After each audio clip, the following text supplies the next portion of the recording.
Hello, everyone, and welcome. I'm Martine Brisson, and today in this other episode of Two Coaches for the Prices of One, the little message of hope, I'm with Catherine Anness-Antle, who is a wellness mentor and also a coach. Welcome, Catherine.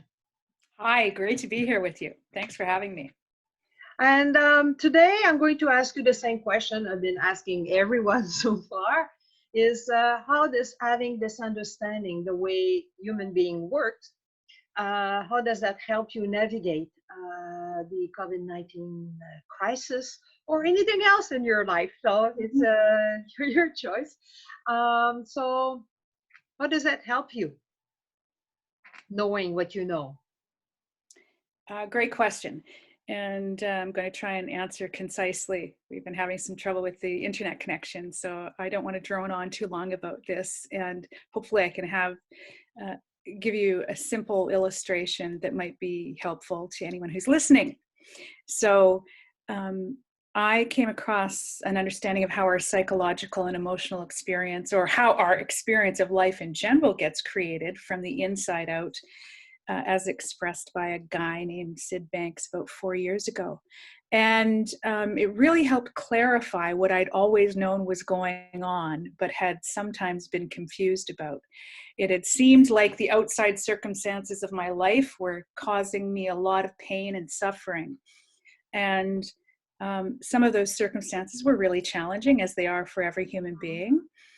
But what I knew intuitively was that I had a filter that I experienced life through, and that it really was the filter that I saw my experiences through that created the feelings that I had about those experiences. So what I came to understand is that filter is my thinking. So human beings feel their thinking in any given situation, and the quality of our thought is going to determine the quality of our experience. So just to put it simply, whatever was going on outside, and those circumstances shifted and changed all of the time, constantly. Mm-hmm. If my happiness depended on those outside circumstances being a certain way, I was in big trouble, and I often was. So I came to see that it was this filter that was causing the problem. What this understanding helped me do is connect to a deeper wisdom, a wisdom that was deeper than my own personal thoughts about life. Once I connected to that deeper wisdom more consistently, and this understanding really helped me particularly in this way, I understood that my fearful, insecure feelings were coming from the personal narrative that I had developed over the course of my life. And instead of getting in there and trying to fix that personal narrative, which I did for many, many years, what I came to understand was that I had a deeper wisdom that I was always connected to. Not only connected to, but that my true nature was an expression of that deeper wisdom and intelligence. Now that sounds like a pretty grand statement, but it's actually very normal. It's a part of who and what we all are. It's the same intelligence that we see operating the world around us, that brings up the green buds in spring and keeps the planets orbiting. So for me, it's a divine intelligence that's living through me. And my personal thinking used to get in the way of that a great deal. So the way that this understanding has really helped me is I'm more able to consistently tap into that wisdom rather than my own fears and insecurities. And that wisdom, I've come to understand, will guide and direct me through any external circumstances. So rather than putting my faith and trust in the outside world being the way I want it to be, I now look to my own inner intuition or inner wisdom to navigate whatever those external circumstances are. So that difference is like turning your whole world upside down, actually, right? So instead of being really busy trying to make the outside world adhere to what I want it to be or think it should be, that is completely turned around. I'm tapped into this larger intelligence that just gives me really practical information about what to do next. And that's true no matter what's going on outside of me. So the more I learn to trust that, the less dependent I am on everything on the outside, being in looking any particular way. So that's a really simple answer for something that's been really deeply and profoundly transformative for me. And so it makes me a very ordinary person having an extraordinary experience of life where I have this deep sense of contentment and peace no matter what's going on outside of me. Now that's a pretty big deal. It is. It's a pretty big deal. It is a And it big is, message of yeah, hope and at the same time. oh, it's beautiful. And this is true for all of us. This is the beauty of it. There's nothing unique about me. As my personal mind has become quiet, this deeper intelligence or deeper wisdom, for me, it's divine. I think of it as being divine in nature just because it's behind all of life. It's not personal to me or anyone else. And that's the hopeful part of it. As our personal minds quiet down, this deeper intelligence and wisdom arises with all kinds. It's actually normal and ordinary when we're not thinking ourselves away from it. I'll just tell you one. Can I tell you one just really quick story? Yes, go ahead. Okay, great, cool. So about 10 years ago, this is like a fun story for me, even though it's a dire circumstance. So it sort of illustrates what I'm trying to say. About 10 years ago, a little less than 10 years ago, I had a stroke in a remote location. I'm a part-time ranger in a wilderness park here up in Canada. And I did what no one should do. I was in a remote location. I had a stroke. What that looked like is I lost the whole right side of my body. I lost control of it. It all went, there was no life force in the right side of my body. It happened gradually. I was a yoga teacher. I was doing some yoga, and first it started with my right fingers not straightening up as I went like this to do a sun salutation. Mm-hmm. And then gradually over the next 2 hours, I lost control of the whole right side of my body. It was a fascinating experience. I had one moment of terror, and that was when I was with one other a coworker in this remote location. There are no roads there. There was no way to get to a hospital. There was no way to get to medical help. It was the evening. So they would have flown in and flown me out, but it needs to be daytime to do that. So I had a student working with me, and it was her first time in this remote location, and I didn't want to frighten her. So I tried to pretend nothing was happening and went and asked her to get a satellite telephone that was in a different location and to bring it to our residence in case I needed to call for help. She did that. I then went and laid down in my bedroom. But before I laid down in my bedroom, while this was happening, I glanced over and saw my body in a mirror. And even though I knew something extraordinary and something serious was going on, because I couldn't lift my arm to get a hanger out of it wasn't until I saw my body, it was like looking at somebody else's body. So when you see your body with no muscle tone at all, it's very disturbing. And we don't realize, right? So it was like half of my body. I looked over at that body and I thought, oh my God, this is really effing serious. And then the thought of death came very quickly. It was like a wave of thought, a wave of thinking. And so I would call it what we would call fear, pass through me, pass through me. Here's the important part. Once it passed through me, it was over. And my mind was very quiet. Quieter than it had ever been before in my life. There was no fear. There was no panic. There was just, what's the next thing I need to do? That's when I walked out of my room and asked my coworker if she would go and get this emergency communication device that was not under the same roof as us. It was supposed to be. We were supposed to carry it back and forth. We hadn't that day for some reason. So she went and got it. So I'm going to make a long story short here. I recovered fully.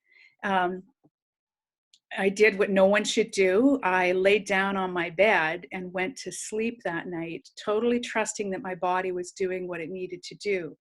This isn't what anyone should do. You should call the hospital, call 911 and get yourself to a hospital if you think you're having a stroke. The word stroke never entered my mind. I knew something serious was happening to me physically. I didn't have that enter my mind. And I had a deep, deep trust. I was a yoga teacher and a Reiki master, and I had this deep trust that my body was doing what it needed to do and that I could trust that. In any case, I went to bed and woke up, was exhausted. I knew something had happened, but I regained the full use of the right side of my body. Later that day at noon, I suffered another stroke, a very small one. The right side of my face started going numb. My supervisor had flown in that day. They fly in once a week, and as fate would have it, a plane was there, and I said, something serious is going on. You need to take me to a hospital. And they did. And that was 10 years ago.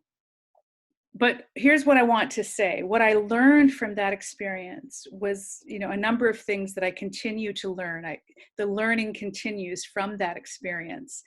But what I learned was that without the personal narrative going on in my head, I'm in a state of peace naturally, of complete peace. And so this isn't a prescription. I wouldn't tell anyone to do what I did. In hindsight, I see that I was in a perfect state of peace, even though something extraordinary was going on. And the other thing that I learned was that I can trust the unfolding of my life. I don't have to live in fear of what might happen next. So if I live in the present moment, I can trust that what to do next will occur to me. This is the connection that we all have to a deeper wisdom within us. And it's the wisdom, again, that's behind all things. And we're an expression of and a part of that.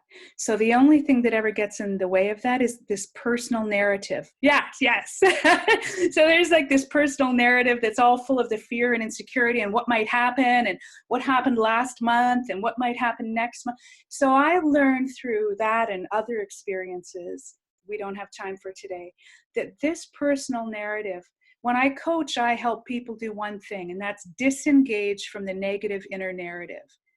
Because when they do that, this deeper wisdom has an opportunity to make itself known to them. And when they experience that for themselves, they're off and running. Then they can be guided by that as their life unfolds, no matter what the outer circumstances are. So I don't know if that illustrated it good enough. It's sort of the most dramatic, Well, right? Okay, so it's like, that's a reference point. It's like, wow, I wasn't afraid. How did that happen? I didn't do that. I wasn't telling myself not to be afraid. is I it wasn't saying, surrender? what's that? Could you call it surrender to what is? It was a very natural, I would call it surrender. For me, it was grace. See, in that experience, it was a gift. It was a teaching. At the time, I had no conscious thought. I just knew what to do next and was following my own wisdom intuitively. Now, in hindsight, like I have a partner, I was flown out the next day and he said, you were amazing through that. You never once seemed afraid of what was happening. And I was in the hospital for a week and they ran all kinds of tests and I didn't ever feel afraid. I was in a state of wonder at how amazing our healthcare system was, that at every turn someone was there to take care of me. A helicopter flew me the next day to the closest health and science center. 11 o'clock that night, a neurologist was looking at my brain scans. I was like, wow, I'm held. Something's caring for me every step of the way. And I was surrendered, but I didn't do it on purpose. It was a natural occurrence that continues to teach me about surrender even to this day. So when I get caught up in my personal thinking, I now recognize what that is. And so I have this deep, it's like, oh, I can recognize that. And I can just drop into or engage with that less. I don't give it the same authority in my life that it once had. It used to have, that personal narrative used to have all the authority in my life. The what ifs. Mm-hmm. Right? Okay, so I used to live my life and my life got very small. Like my experience of life got very small. So what that experience of the stroke did for me, among other things, is it taught me that I don't need that personal narrative to navigate through life. It's still there, but now it doesn't have the authority in my life anymore. This deeper wisdom is where I give the authority. So that's like that's it. And then life is just this ongoing journey of learning, of knowing what to give and I still get caught up in my thinking. I just have a deeper knowing now that doesn't lead to the best outcome. So I can fall out of that, do whatever it takes to drop into a quieter state of mind. And now I've learned to listen and recognize this deeper wisdom. And it's in us all. It's who and what we all are prior to getting to this personal narrative being constructed and created innocently. Yeah, so, and it's the beautiful part is that it is universal. Doesn't matter. Yes, that's the most important part. What part of the world you are. It's universal, 100% of the. Oh, Marty, that's the most important part, and that's why there's hope for all of us, no matter where our personal thinking. Our personal thinking is on a spectrum. It can be really, really dysfunctional over here, where we're doing a lot of harm to ourselves and others. And then over here, it's pretty healthy and pretty functional, and we can have a lot of success in life. But underneath that, again, is our true nature, our deeper wisdom, our intuition, whatever you want to call it. It's within all of us. And we can all navigate life more consistently from that place when we learn and we recognize that it's within us. So when we're so identified with this personal narrative, we just have we think that's who we are. Mm-hmm. And so when our awareness wakes up, and I think life serves us very well, difficult circumstances can cause us to turn inward, where we can discover that deeper wisdom. So in that way, even the most challenging circumstances can serve our highest good by teaching us to listen to this inner wisdom.